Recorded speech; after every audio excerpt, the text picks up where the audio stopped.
While making ethical decisions, do you listen to your heart or your mind? Let's explore.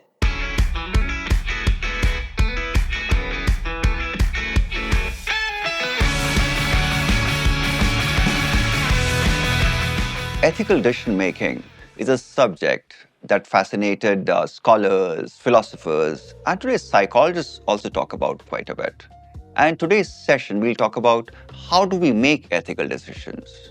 When I say how do we make ethical decisions, I'll talk about two interrelated concepts: moral reasoning and moral intuitions. In today's episode, I'm going to do three things. One, I'll define and distinguish between these two forms of moral cognition, that is, moral reasoning and moral intuition. Second, I'll try to talk about the relevance of moral reasoning and intuition to ethical decision making. And lastly, I will also talk about a previous year's question that was asked in 2023.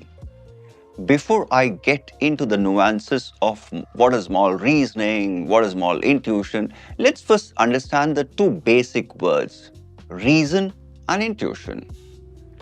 When I say intuition, it refers to an ability to understand or know something immediately based on your feelings rather than facts. Let's come to reasoning. Reasoning refers to the process of thinking about something in order to make a decision. Remember, the key word is thinking about something. When I said reasoning, I said it refers to a process of thinking systematically.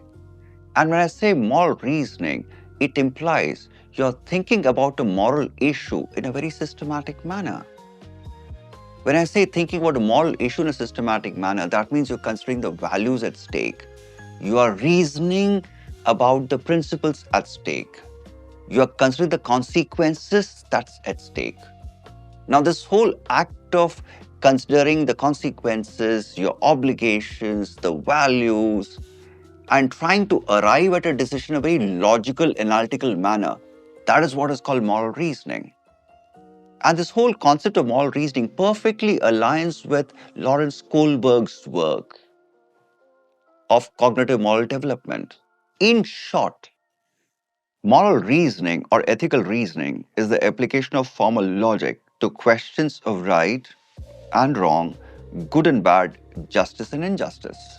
In effect, when you engage in moral reasoning, you're engaging in a process of systematically and logically analyzing the issue and arriving at a decision. When I say moral intuition, it refers to an instant automatic reaction to an ethical situation. For example, I'm using Jonathan Haidt's example from his book Righteous Mind. For example, a family had a pet dog, and it so happened that the pet dog died in a road accident right in front of the Porsche. And the family had heard that the dog meat is tasty. So what the family did was, instead of burying the dog, they ate the dog. Disgusting, right? I could see some of you at the very thought of eating your own pet dog is so disgusting. Right? And you can say, how can you morally justify this? That's what your intuition is all about. It kicks in. The moment you see it, it kicks in. In keeping with Jonathan Haidt, he observes that moral intuitions arise automatically and almost instantaneously, long before moral reasoning has a chance to get started, and those first intuitions tend to drive our later reasoning.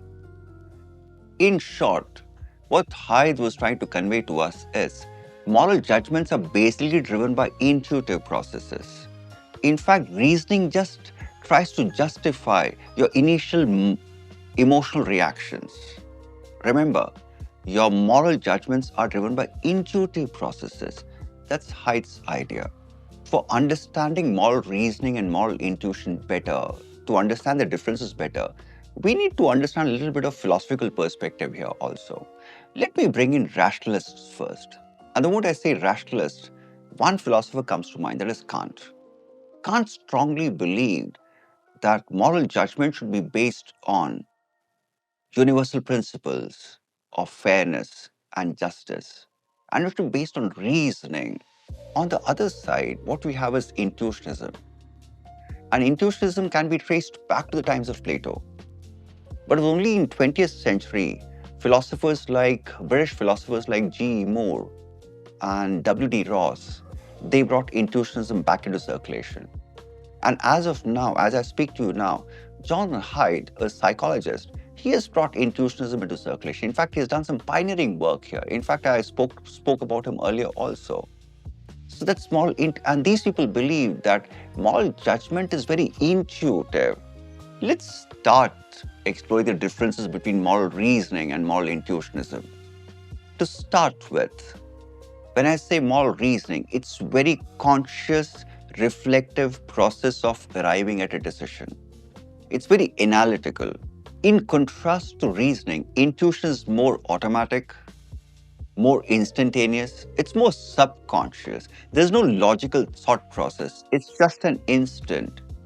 So that's intuitionism for you. The next key difference between moral reasoning and intuitionism is this. Moral reasoning relies a lot on logical analysis of ethical principles. For example, moral reasoning is based on a proper analysis of virtues, duties, consequences. While moral intuitionism is not based on any such logical analysis, it's more of emotion, it's more of intuition. And moral intuitionists believe your sense of right and wrong is more or less driven by your emotions. In the words of Scottish philosopher David Hume, reason is and ought to be slave of passions. Oh, I have a small tip for all of you. To know more about the role of emotions in ethical decision-making, refer to my previous video. You can see the link on the sides. A key difference between moral reasoning and moral intuition is this. Moral reasoning is more principle-based because the objective here is to achieve consistency across decisions irrespective of time and space. So the focus here on consistency of decisions. This way what happens is, when you use moral reasoning, you tend to be impartial. Intuitive judgments are more context-driven. Situation changes, context changes, your decisions change.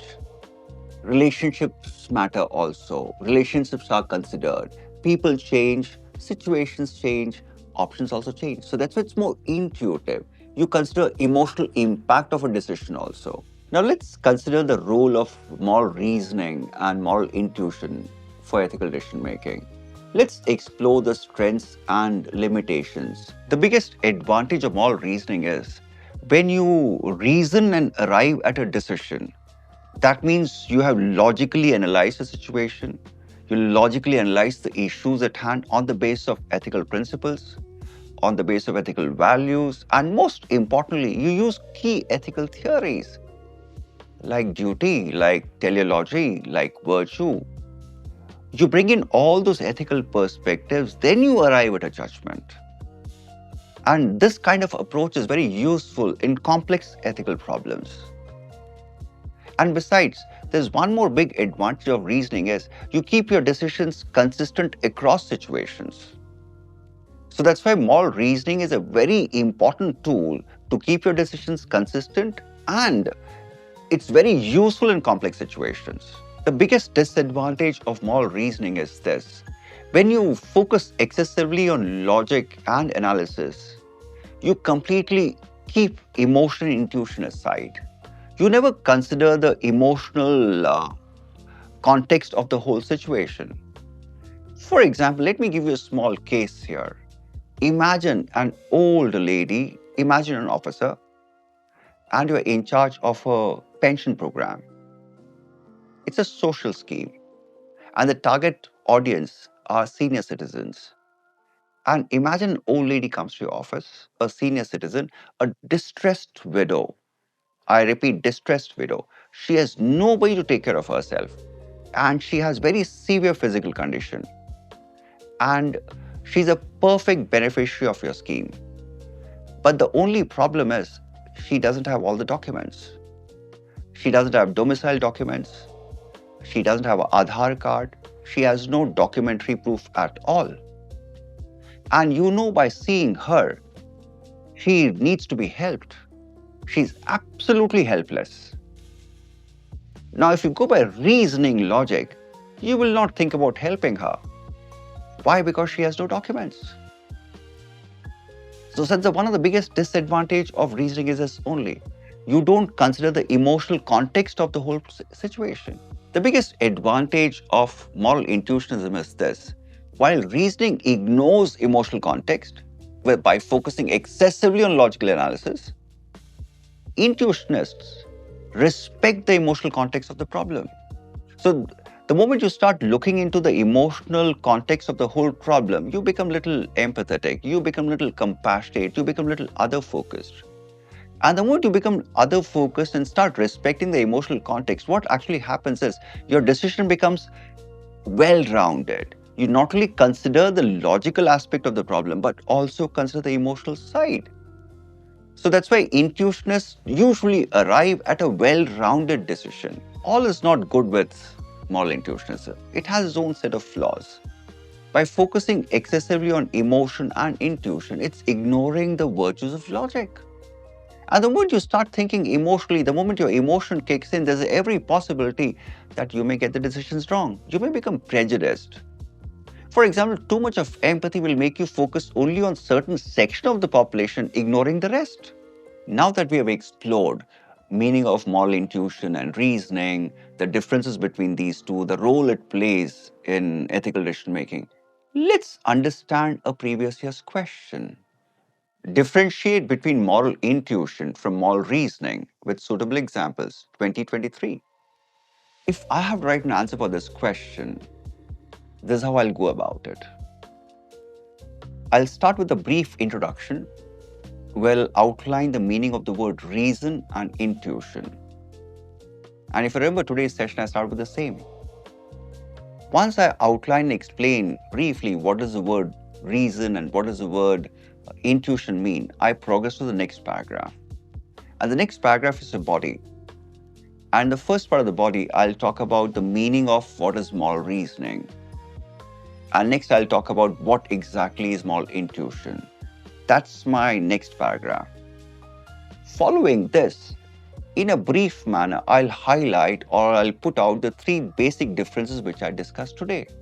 And I'll focus a lot on context specificity of intuitionism and principle specificity of moral reasoning. Remember this, context specificity and principle specificity. If you can explain this, you'll get maximum marks because that's a key difference.